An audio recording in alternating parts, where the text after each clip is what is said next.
Hey everyone, we're just going to give folks a minute or so to get in and get situated. I know this is a transition time for a lot of folks, ending their workday, getting home and getting settled. So we'll get started in just a minute or so. And I'm sure folks will continue to trickle in as we go.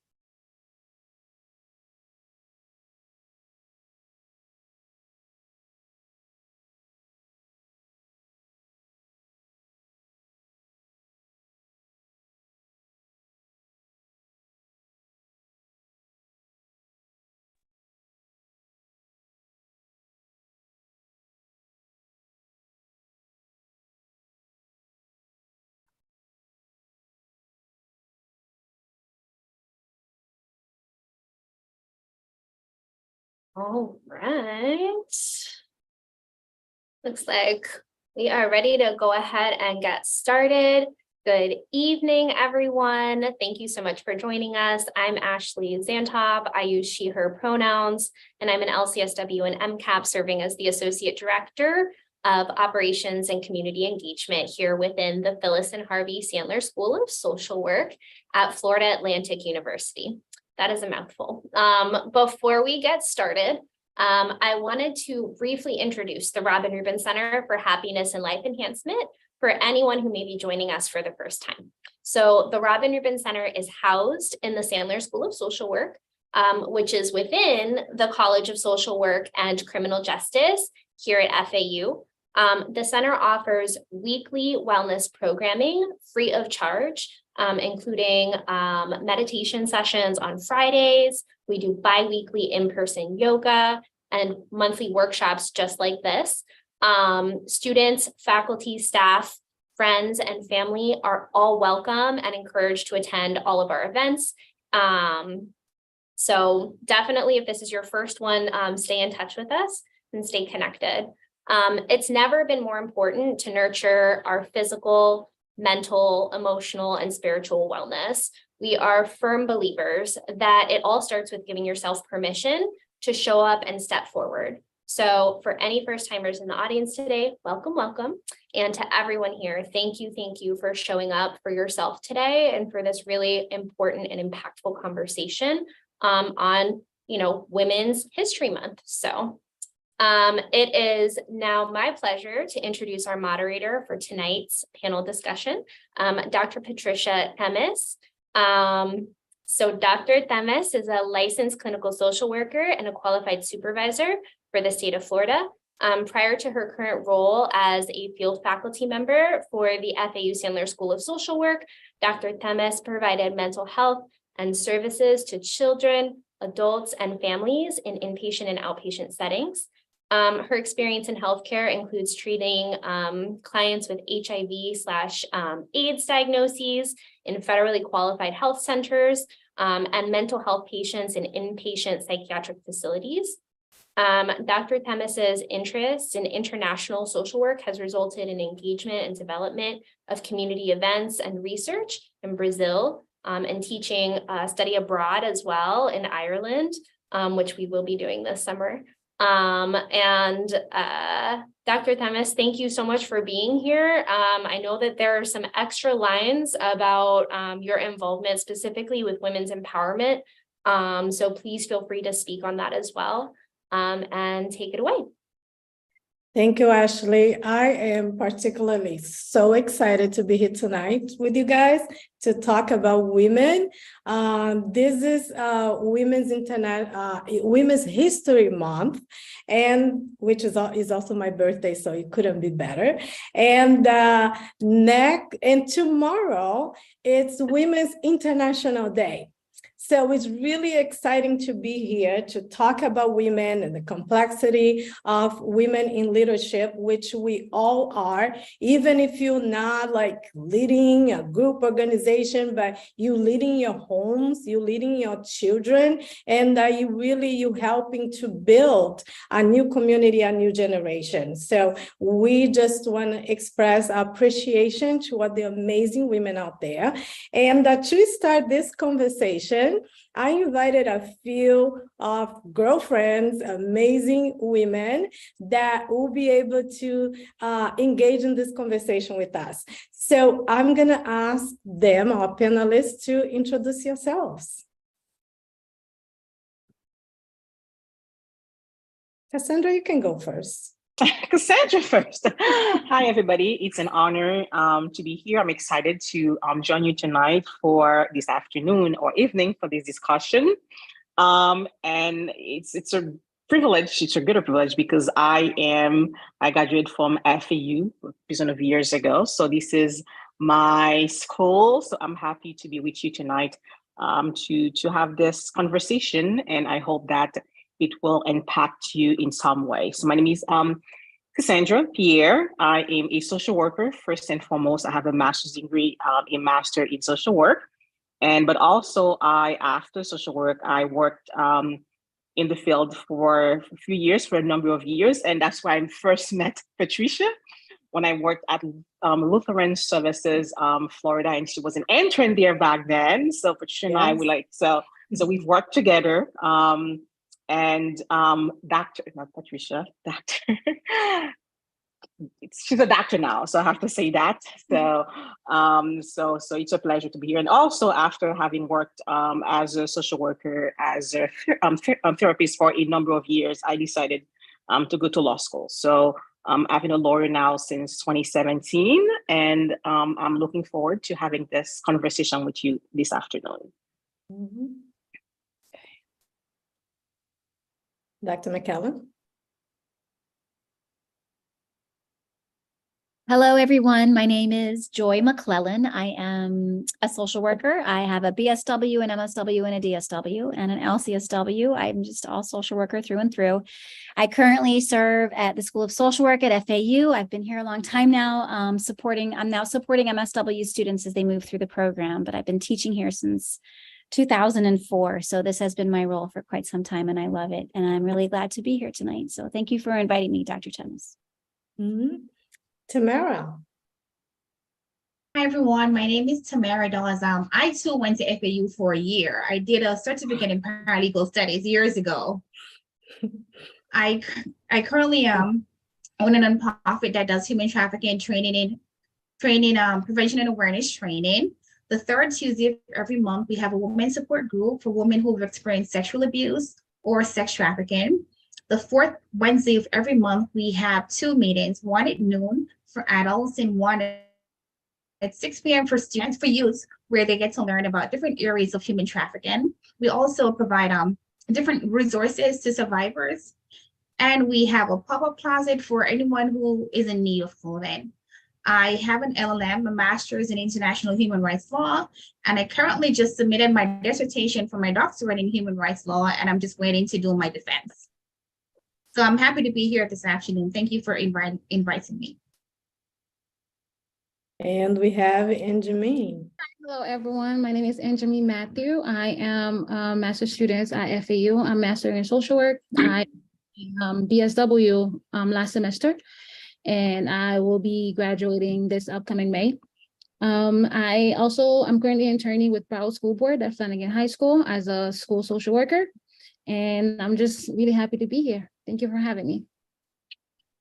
Okay, so this is also a very exciting conversation because the questions that the panel will be discussing, actually those are questions that our participants, that you guys submitted. So that's very exciting for us to have this conversation based on your interest. So the first question I have for our panelists that the attendee submitted, it's what motivated you to be a leader and what does it take to be a woman in leadership?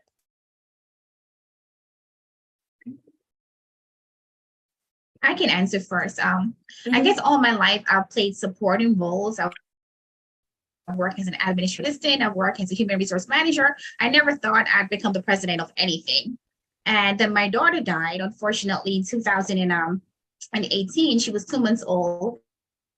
And somehow I was led to my purpose of starting this nonprofit someone invited me to speak about human trafficking awareness at an event. And I'm like, my background is human rights law, but I don't know much about human trafficking. But my law school has a human trafficking academy. I went back there, I got certified, and I started, training people about human trafficking awareness and started this nonprofit. And so it just became my purpose to become a leader through God. It wasn't planned. But so far, it's been an amazing journey. Okay. Well, let me jump in. For me, it was a desire to serve and to give back. So I've been here for a number of years, for about 21 years, right? When I moved to the US, and I've been here for such a long time. And when I came, I think I was blessed to have met people who helped me move along the way so that I can be where I am today. So I'm from Haiti. I was born and I grew up there, and I moved here at the age of 24. And I was 24, and I could not have done it by myself. And as a social worker, I worked with so many people with the underserved communities, with Haitian people, and not just Haitian, but I worked with people who were in need. I worked as doing home counseling, mostly with children and teenagers. And I found myself to be in a unique position where I could empower people. So I decided to become a leader to empower people so that we could work together. So I take my skills, because of those unique skills, and because so when we are in power, we in leadership, it's a privilege. So if it's a privilege and you get to work with people, so I decided to do that so I could give back, so I could better serve my community. All right, I guess I'll go next. How did my journey start as a leader? For me, I feel like I've always had the leadership skills in me, but it's really started when I started the social work program at FAU. I had a professor who reached out to me because prior to that, I was always like a shy person. I would stay in the background. Like I would always want to help. Like I've always been the type to like go help people, but I was always in the background, I would say. And I had a professor that basically reached out to me. She saw potential in me. And from there, I started helping students at the school when it comes to like mentoring, especially for Haitian students when they didn't understand some stuff in the schoolwork that the professor was giving. So that is how I started. And then after that, I had Dr. McClellan as well as Dr. Osei that reached out to me about a social work organization that a group at the school. It's basically a sisterhood that is formed. And then from there, I was like, you know what, maybe I can do this. So from there, I just started helping people all over. I just, I'm just basically it for me. I just like to help people. Okay. Dr. McClellan, I think you're next.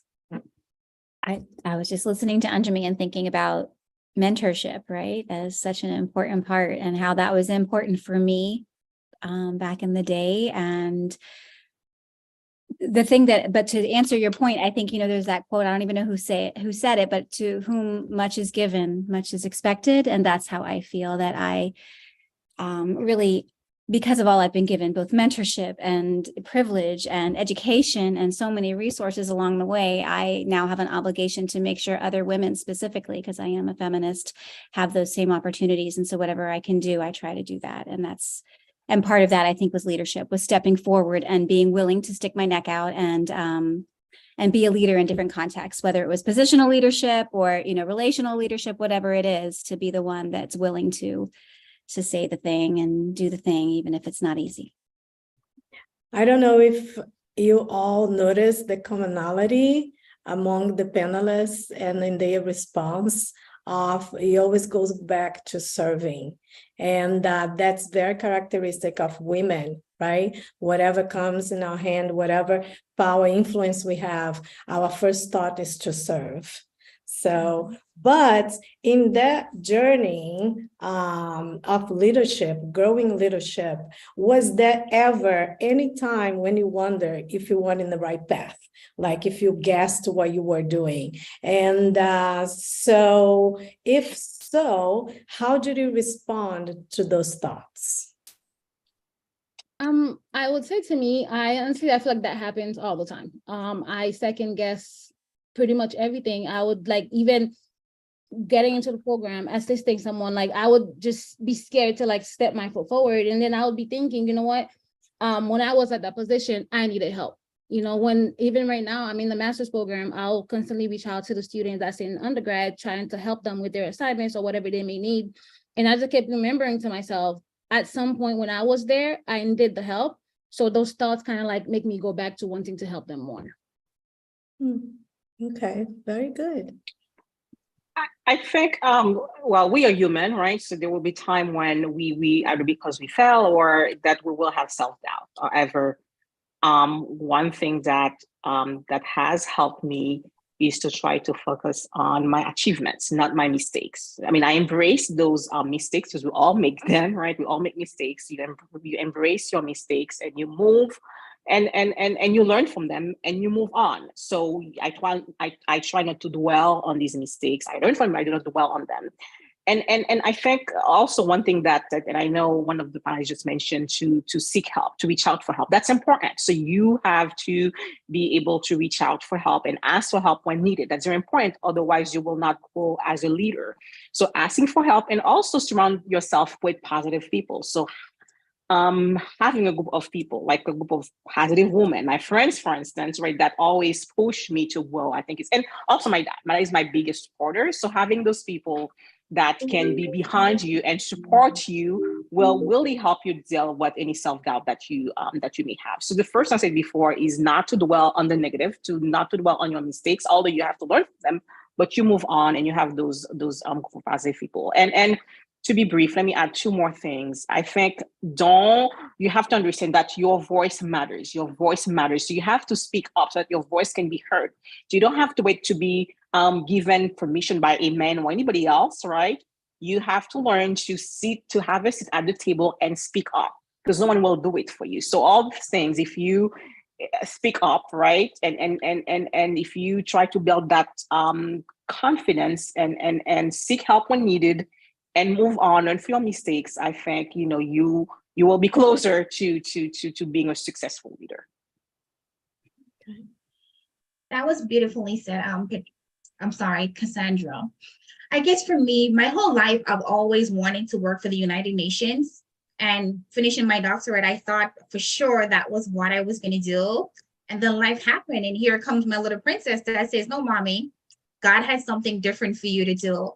I had no idea how, what it would be like to start a nonprofit, no idea what it's like, what it would be like to apply for grants and anything like that. But I've had the support of so many women. And the funny thing is, sometimes when you're trying to help other people, it ends up helping you. For instance, I started the women's support group for the survivors, and Dr. Tamis has been on our workshops, in our meetings. And the last meeting she was on, the women, we just kept pouring into each other. And if I had any doubt about what I'm doing right now, that was just a reality check for me that I am walking in my purpose and to continue doing what I want to do. So lots of times when I have doubt that I'm doing the right thing and I should just go, use my degree to go work for someone else, God has used other people to pour into me to let me know that I am on the right path and I should just keep on doing good, keep on helping others, and that, he'll be there to support me. If I can add just one sentence, I promise, to what, just to segue to what Tamar just said, that, when you help people, it helps you. And I just want to say that the power of giving is greater than the power of receiving. So when you give, you receive, and it's so rewarding. So when you help people, that helps you. So I think helping other women will also help you along the way. Yeah. Sure. Dr. McCallum?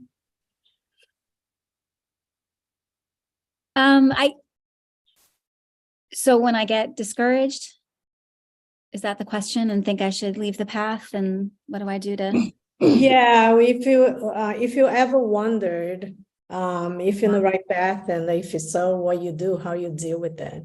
I certainly get discouraged and have really bad days, like everybody else, I guess. And I just try to to reframe and focus on, so in my role right now, I focus on the students, and how much passion and creativity and intelligence they bring to my office every single day, and how much pleasure I take in being able to engage with them every single day, and not think about like the micro or meso, or the big factors that are impacting that might lead me to think about what I'm doing for a living.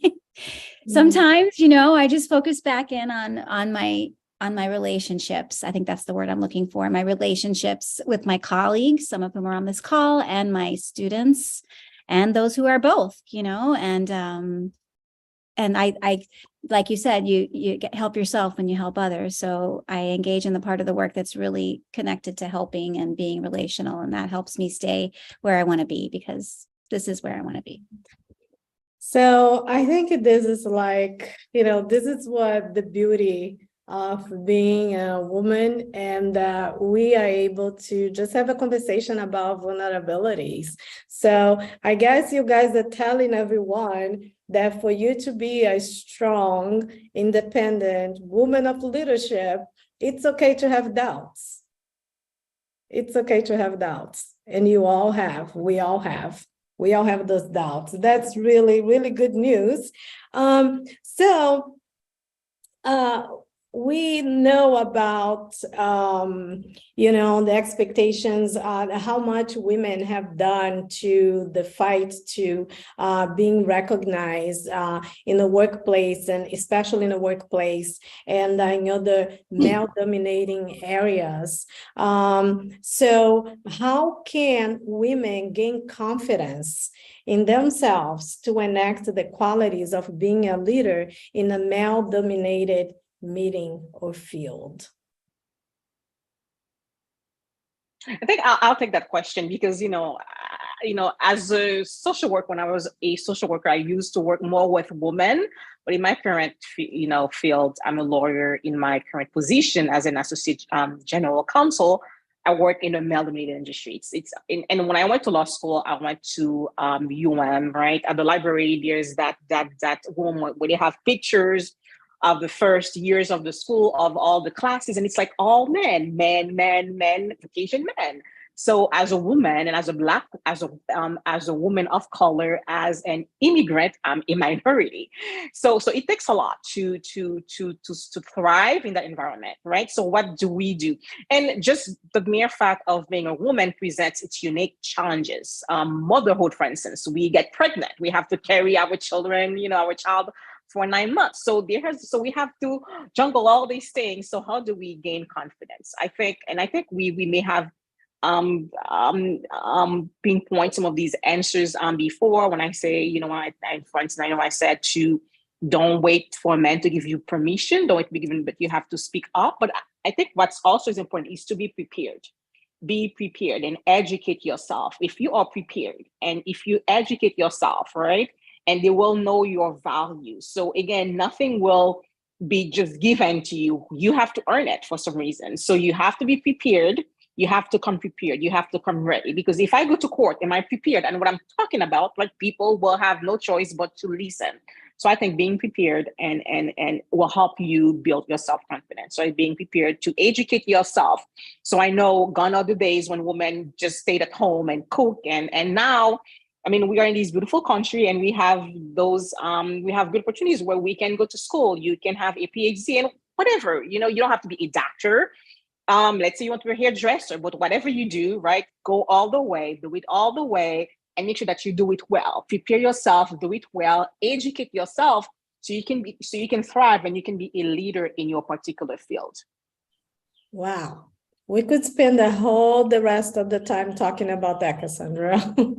That was really impactful. So I know that the other panelists, I know you guys are more in social services, which is more women represented field, but how about experiences in maybe serving the population? We're still dealing with a very patriarchal population, so society in general. Have you guys ever had an experience about that?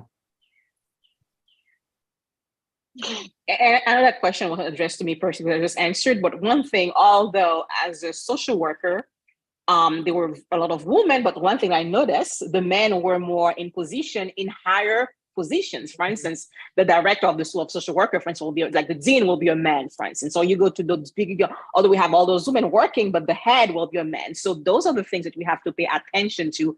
And I know, although, social workers, we tend to work with women, but sometimes what we see around us is that sometimes the men tend to be in those higher positions. So again, we have to do our part to break that cycle. But I just wanted to mention that before the woman answer, the woman answer that question.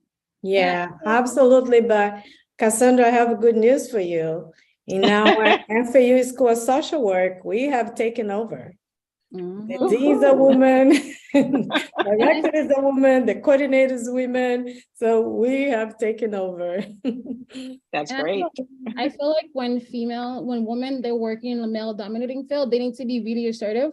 Because I feel like working in a male dominated industry, sometimes being like, don't allow them to speak over you. Like, don't allow them to speak over you. Don't allow them to interrupt you. If you are in a meeting, you're talking, some of them can be rude. And I'm not saying that you have to be rude by saying, like, don't talk over me, but just be firm. And I feel like that is something that is really important when for women that are working in a male dominating field.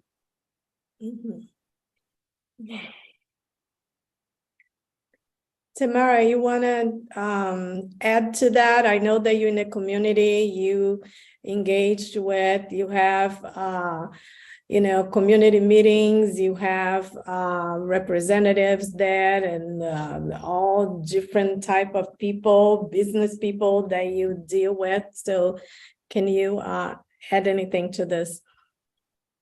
Well, thank God I've not come across any situation where I feel uncomfortable or less than because I'm a woman.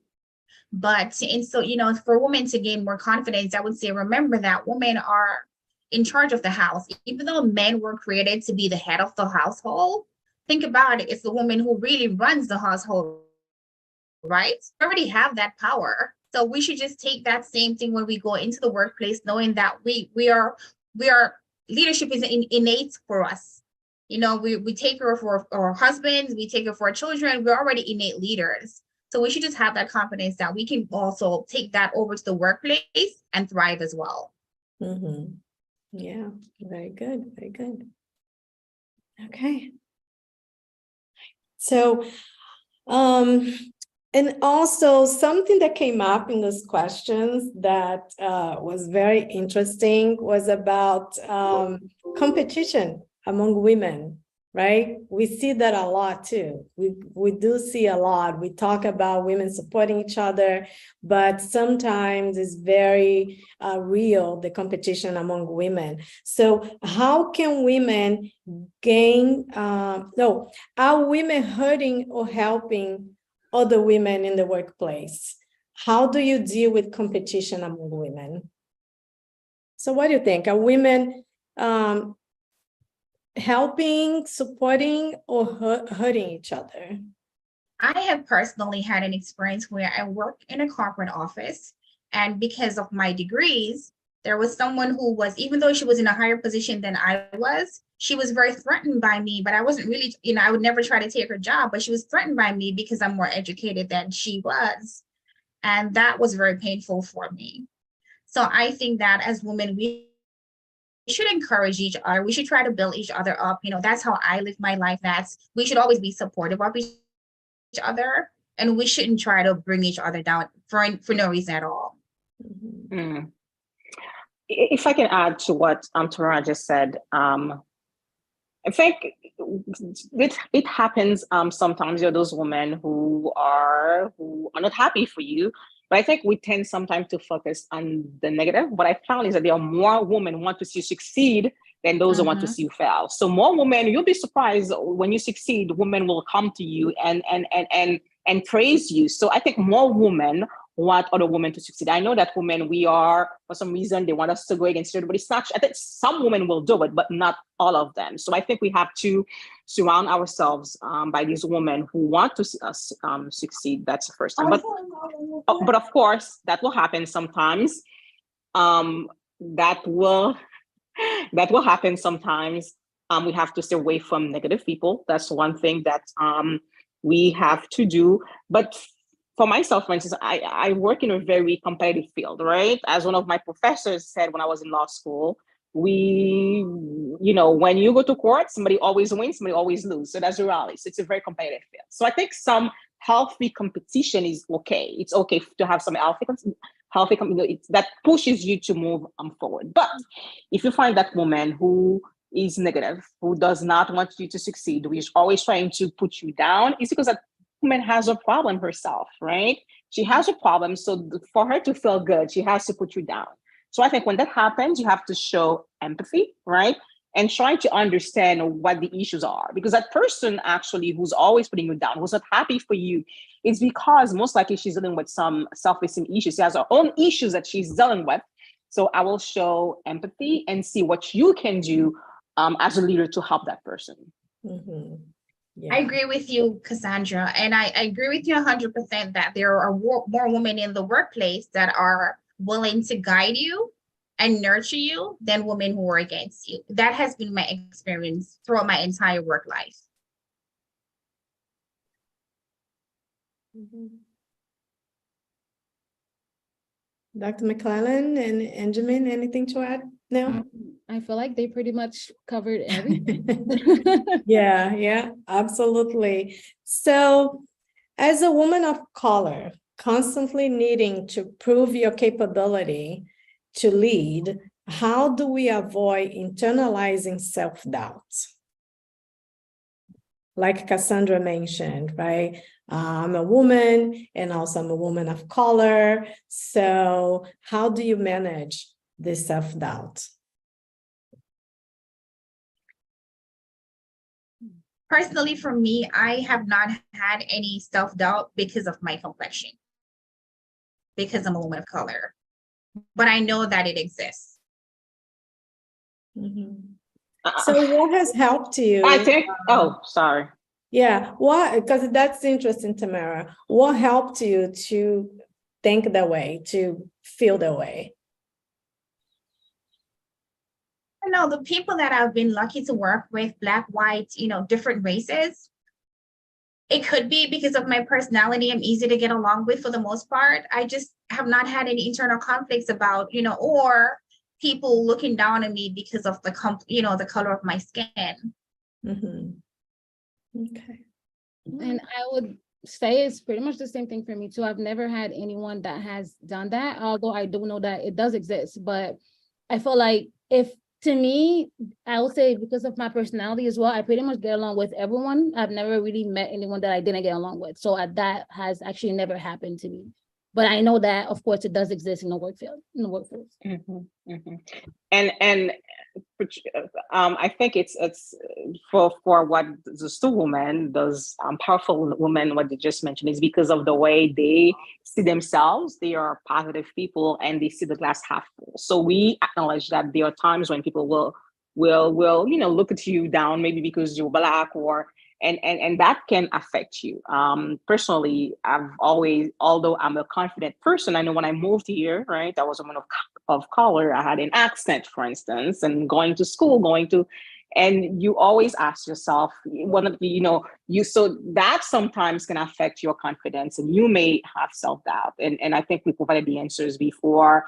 Be prepared and speak up. What helped me when I first started to go to school here, although I always try to talk in class and answer, I would be sitting closer to the professor, so I don't have to scream for the whole class to hear me, but then I had to work on the self-doubts by I think by focusing on my strengths, right? On my strengths, on my gains, on the positive, because it happens sometimes, but you have to acknowledge these and then try to see how to work on these issues that you may have. Mhm. And What I think heard from Cassandra was that the doubt was not somebody else inflicting it on her, but she was inflicting it on herself. And I too have done that. And so we need to move from, doubting ourselves and looking at ourselves as less than, because we have an accent. I'm from Jamaica too, and we want to make sure that we have the correct pronunciations and, the right cultural norms and all that stuff. so that we can, not have any bad concepts of what people might think about us because of what we have in our heads. In my case, so just to be clear, my situation were unique, right? I moved here, I was 24. I did not come from an English speaking country. I had to learn English, and I wanted from the first day to go to law school. And I'm asking myself, can I be a lawyer when English isn't my first language? I have to master English to be a lawyer. So I had to be mindful. I have to be self-aware of those unique challenges to really work on them. For instance, I remember when I first came here and when I went to school, my very first semester of school, I took English, composition, 1101 or 101. English 101. 101, because I'm in Florida, Yeah. it's one thing in New York. So what I did there was a tutoring center at my school. I went to the tutoring every single day. I'm like, you know what, I will do it. And I passed, and I had an A at the end of the class. And it was a blessing. But we have to be self-aware, I think. We have to be self-aware, and we have to work on challenges that may come our way, because I had to overcome these challenges to be who I am today. So I had those unique challenges that I had to deal with personally. And I think one very important thing that you guys already mentioned also is mentorship. Is to be surrounded Absolutely. by people that will lift you up, people that will affirm you, people that will, remind you of your worth when you need it, when you have self-doubt. And I think that's very important. And you guys mentioned as one of the attributes for you being here, being where you are today. I just want to remind everybody that in a few minutes, I'm going to actually take 1 or 2 questions. So if you guys have any questions for the panel, make sure to add to the chat, okay? We won't be able to take too many, but we'll be able to take 1 or 2 questions later. So I have a question here. For some of the panelists who have a doctorate degree, can they share their experiences of motherhood and doctoral studies? Oh boy, oh boy. All right. Challenging, to say the least. Tamara, I Very think you should go, because Tamara, you have you have a little older, but you also have a small child, right? And then you had a baby during the doctor program. How was it? Exactly. Very challenging. My 11-year-old was homeschooled for 5 years. He just started regular school for the first time, in his life. And my 1.5-year-old, it's been hard juggling everything. I try to stay up late at night to work on my dissertation or get up early in the morning, so that I'm not taking away time from them and time from doing work in the nonprofit for the nonprofit in the daytime. So exhausting is an understatement, but luckily I made it through. The few days prior to my submitting my dissertation, I really felt like giving up, but I pushed through. And when I submitted, I just cried tears of joy that finally 5 years of writing came to an end. So now I'm just anxiously waiting to do my defense. Yeah. Dr. McClellan, your son was a little bit older, but can you share? You got a teenager, right? Yeah, well, yes, I guess he was a teenager even when I started. And congratulations, Tamara. Congratulations. I'm so happy for you. So I started in 2016. So my child was 11, 12, 13, and then I finished in 2020 during the pandemic. So the last semester we were under the pandemic, he was home with me, and I was trying to prepare my dissertation to defend. And I too, Tamara, I was waking up having panic attacks in the middle of the night. It was the most stressful time of my entire life, no doubt. And I'm so glad still that it's over. If I look back now and think about how I balanced things as a parent, I think the whole world was pretty elevated at that time. So it was kind of a difficult time to measure that kind of a thing. But I think a lot of the expectations, so you just said, Tamara, you didn't want to do that because you didn't want to take away time from them, right? Or the nonprofit. Right. So I remember that negotiation in my head all the time. I didn't want to, I felt so privileged to be in school. My work was paying for it. So I knew I couldn't work one fewer minute, right? Because I felt like they were giving to me this education and the time to study. So I'm sure I worked more hours and harder then than I do now. So that I Wow. was probably working more hours just to make sure I wasn't behind. And then I didn't want to take anything from my family. So I was like, but I do think some of the expectations I put on myself, I had help. They'd have been okay eating more public subs. I think they eat them now, it's okay. I think that some of this, I was truly wanting to be perfect in every single identity that I held as a mother first, always as a wife, as a student, as an employee, as a social worker. And so and I didn't, those are pretty much the only lenses I have, right? You guys have many more than those.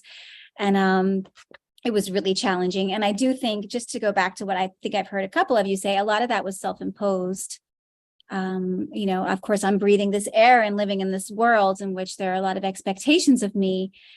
And I want to help people, now that when I talk to my students, I'm like, you don't have to do all that. Slow down, stop. It's okay, because I should have taken better care of myself then, now that I look back. And so if anybody can have benefit from my hindsight, that would be it.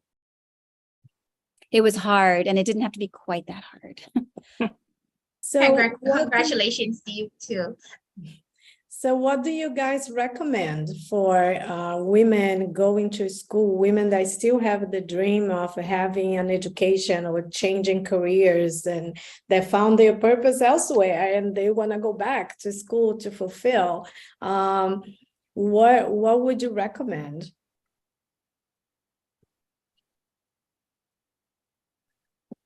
Anjumi, you're I doing would it from the recommend now. asking us. You can answer too. You're in school, you have kids. I thought you were still talking to Dr. Joy. I would say just go for it. Go for it. If that is something that you really want to do, just do it. It's going to be hard. It's going to be challenging. Sometimes you are going to question yourself if school is even really worth it. But I would just say, just have faith. Just go for it. So I want to just share with you guys, because I've been to school as long as I can remember, right? I love school. I love to learn. And I remember my son was little, and I was in the graduate school doing my MSW degree. And he came to me and he said, "Mom, I don't know how you do it. You're so busy and you still have time for me." That was like warmed my heart. And I learned a lesson from that. It's not about quantity, it's about quality. Sometimes you don't have too much time for your family, for your friends, but it's the quality. When you're there, right? You have like, I used to do this game with my son, so 20 minutes of undivided attention. So when you with your family, you there with your family. When you're there with your kids, you're there with your kids. If you only have 15 minutes, but you give it all in the 15 minutes, I guess they really want to make sure that you're really there. So that was like, when I think about this today, and it just like makes me smile, right? And it was something that comforted me. It comforted me every time I felt guilty. Was a comfort for me to hear that. So next question. Oh, guess what? We're talking about guilt. How have you how are you prioritizing your guilt?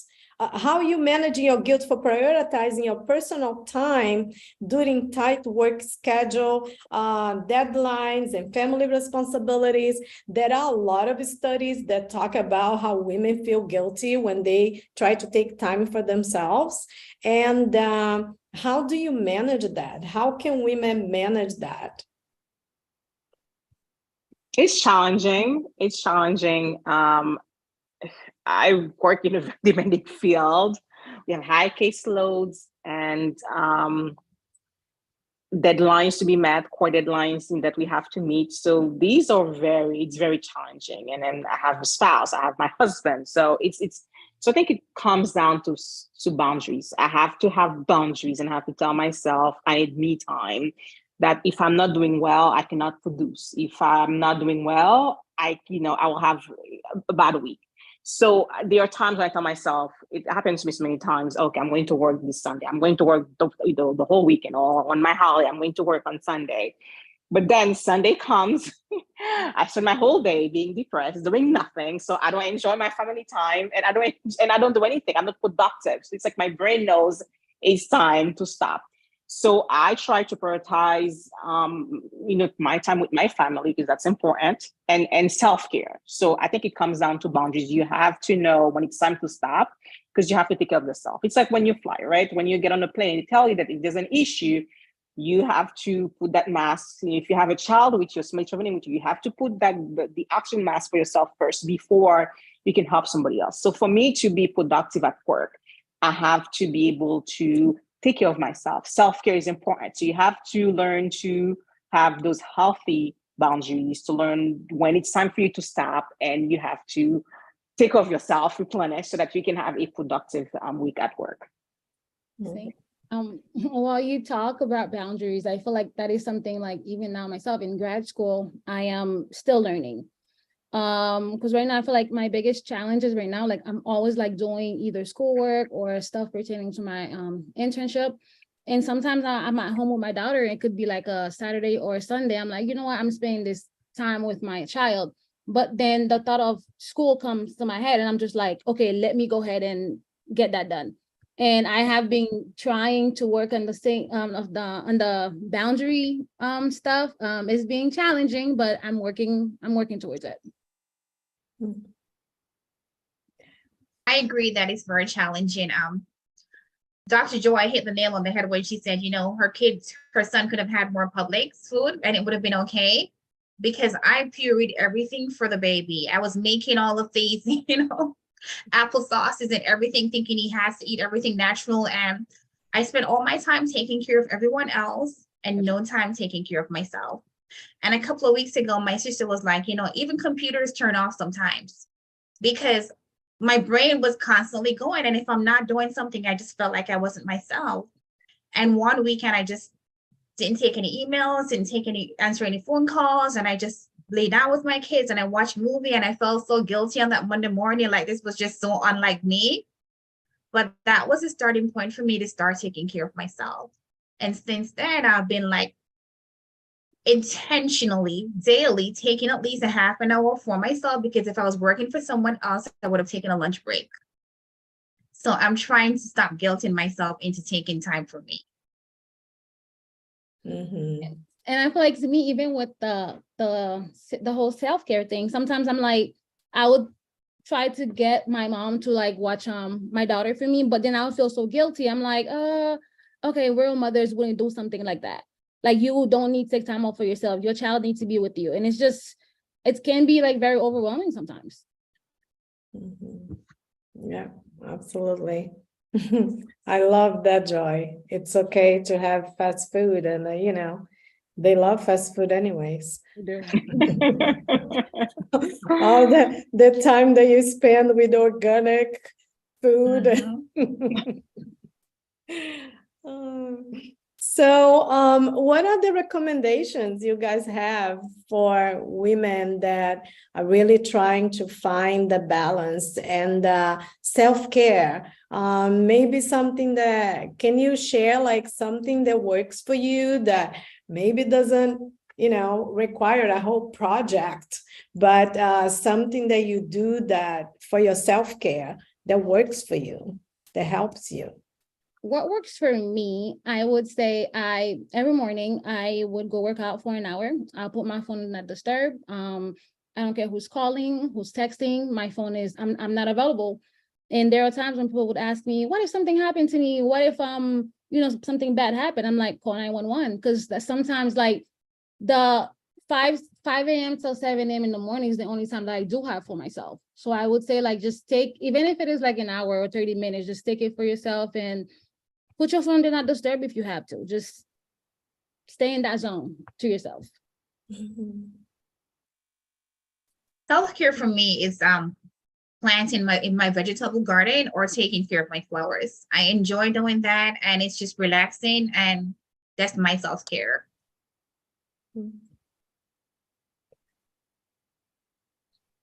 I like yoga and meditation and making sure that I'm focusing on my relationships. So with my spouse, with my child, with my colleagues, with my friends, making sure that I'm like scheduling dinner with friends and scheduling time at the beach and, really making sure that those things are happening.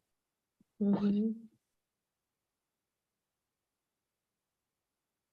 Cassandra? Oh, I think exercising, that's one of the things that I do in the morning. And it doesn't always happen in the morning because of my schedule for that day, but I try to, in the morning, exercise. I go biking or I go for a walk. That helps me a lot. That helps me. I think find that time, because if it's a priority, you have to make it happen first. So find, and whatever works for you, I think exercising is a good thing for everybody. Just going for a walk, I think, will help you physically and mentally. So I think finding time to exercise is very important. And I know when I went to social work school, it was a challenge time for me. I was in school full time. I was working full time. I was taking 16 credits and working full time. And I know at the end of the semester, at the end of one semester, one of my professors told me, take the time to relax. You need to just slow down and relax sometimes, and you'll be healthier, happier in your relationships, and you'll be more productive overall. Mhm. Yeah, and sometimes we do recommend our students, you have too much going on in your life, you have to take a break. And it's so important for women to do not neglect your time with yourself, right? We have to spend the time with ourselves. We have to spend the time for ourselves. And again, doesn't have to be, it's not about the quantity, but really the quality. But you deserve it. You work so hard. You do so much. You pour into other people. I think Robin put a note here that you cannot pour into others from an empty cup. So you have to take care of yourselves. Do we have any questions? I see one about leadership style, which I just wanted to respond a little bit to that and say that I Can you consider. read the question, Joy? Sure. It says, when looking at diversity in the workforce, why doesn't leadership style fall under that umbrella? Why does leadership have to follow a certain model, which may be male oriented and or outdated? Here at the university, certainly we're working within a hierarchy and a large system that is based on a patriarchal white supremacist model. And so that is the system in which we are working right now. But in the way that I lead the MSW program and the way that I lead with my colleagues is not that. So I work from a place of servant leadership. And I think that there are diverse leadership styles in our school where they're all relational, but I think we have different perspectives. And some of us have really thought and read and studied about leadership style as part of our work here at FAU specifically. And I think that has led to diverse leadership styles in our school. Mm-hmm. So on that, adding to that, my last question for the panel. So what are the qualities and skills that women bring that will kind of want to say that make them better leaders, but I'm really not saying that, but I am at the same time. So what are the attributes that women bring, natural attributes that women bring that makes them a good leader? I think, I think we like to work with people. We try to empower when people work in leadership positions, right? We would like to empower other people. Male tend to want to dominate more, but we like to empower other people, because what I found in my current position, when I empower the people that I work with to do their job, and they do that job better, they want to be empowered, they are more productive. So I think women naturally want to empower other people. I think that's important. So we work more as teams. I think it's better when you work with, as just as a team player than as that boss, that chief. So I think that's one thing. I think also women can be more vulnerable sometimes. We let other people see the vulnerable side of ourselves, and so that people that you work with can see you as human, right? So you're human, you're just like them. So I think being vulnerable are natural qualities that we bring to the table that can make us more or as successful as men. I think because we're not so egotistic, as Cassandra is saying, that we're from naturally innate to be nurturing and caring. And so women naturally want to help others to excel as much as they want to, as they are excelling too. Although you might find a few women who, are outside the norm and not as nurturing and caring, but the majority wants others to achieve as well. And so working together will help us to, have the final goal. And someone says more compassionate. And I agree with you, Robin. We are more compassionate as women. We're more nurturing and caring. And along those lines, Patricia, we are more approachable, right? People sometimes when people that you work with, when they have an issue, sometimes people feel more comfortable going to another woman to talk to. And so because of, as Tiffany said, we're more nurturing. So you're more comfortable sometimes going to a woman. Let's say I'm pregnant, right? It's easier for me to go to my female boss, for instance, right? And say, hey, so-and-so, I'm pregnant, right? I need time off. I think it's easier than going to a man because sometimes we show more empathy as women than men, and we are more vulnerable. We are more open. We can engage people more. That's a natural quality those are natural qualities that we possess. I think that can take us a very, a long way as leaders. And I feel like people too want leaders to be able to like include them in things that they're doing. And I feel like when it comes to like collaboration, they're more able to get that done. Like they will, if they have an idea they want to share, they will try to get your input, asking you, what do you think? Instead of them just making the decision. They make you feel included, basically. So thank you, everybody, for participating in this amazing discussion. And thank you, the panelists, for taking your time to be here with us. And guys, tomorrow is Women's International Day. Remember to be kind to yourself. Remember to do something nice for yourself tomorrow, even if it's just a small thing, but whatever makes you happy. So just remember to treat yourselves. Thank you for being here. Pause, everybody, please don't leave yet. Thank you, everybody, to all of our panelists for leading such an intentional and impactful discussion. Before you head out, please take a moment. Your feedback is super important to us. Please complete a brief 1-minute survey about today's workshop. Kayla's going to be dropping that link into the chat right now. Your feedback helps us to know what we're doing right and what kind of events you hope to see from the center in the future. So please take a moment to do that. It just went in. And additionally, while you're all filling that out, I just wanted to take another moment to thank everybody for, again, a fantastic conversation, specifically to our panelists for being with us, for being vulnerable, for your openness and your honesty. And about how we can all better balance, all of these different varied commitments from life to family to work, while also having a successful and meaningful and fulfilling career. For our audience, thank you for spending part of your evening with us. I hope you will join us again on April 4th for a conversation called Inside Out, Trusting Your Inner Voice. So that will be our final wellness workshop for the spring semester, and it's going to be in person at FAU on the Boca campus. So you don't want to miss that. You can register right from our website, fau.edu/happiness. So thank you again, everybody. Have a wonderful evening and take care, be well. We'll see you next time.